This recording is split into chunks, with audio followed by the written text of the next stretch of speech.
Assalamu alaikum, I'm Aisha and you're watching SAMAA News. Here are today's headlines.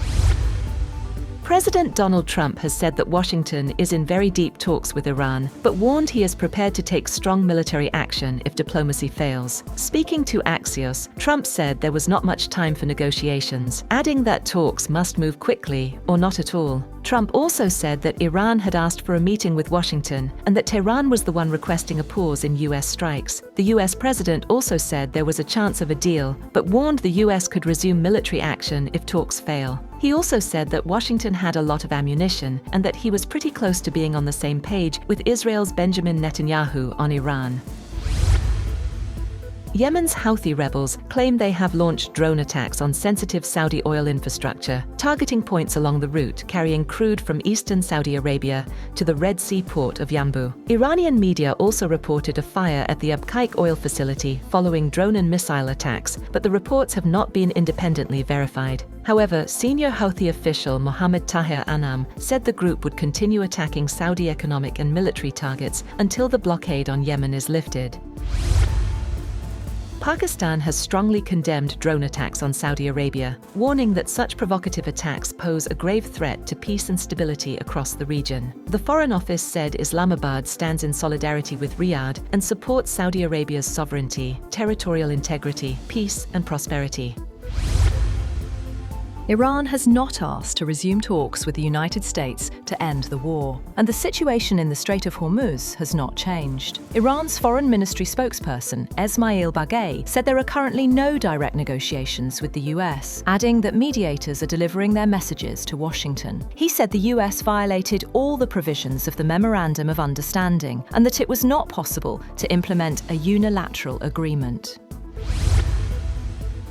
Iran has confirmed that it is continuing to exchange indirect messages with the United States through regional mediators, including Pakistan, Qatar, and Oman, while accusing Washington of violating previous agreements and undermining diplomatic efforts. Iranian Foreign Ministry spokesperson Esmail Baghaei said Tehran remains open to diplomacy, but stressed that the country's immediate priority is defending its sovereignty, territorial integrity, and citizens, amid what he described as ongoing US attacks.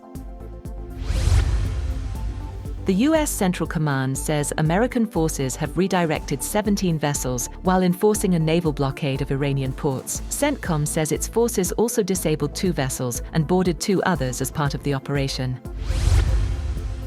Global oil prices fell more than 5% after the United States and Iran paused military strikes over the weekend, raising hopes for a diplomatic breakthrough and reduced tensions in the Strait of Hormuz. Brent crude dropped 5.9% to $91.08 a barrel, while U.S. West Texas Intermediate fell 5.4% to $84.51, retreating from recent highs reached during the conflict. Despite the pause in fighting, shipping through the Strait of Hormuz remained limited, while Red Sea traffic slowed following Houthi attacks on Saudi oil facilities. Analysts warned that prolonged disruptions could keep energy prices elevated.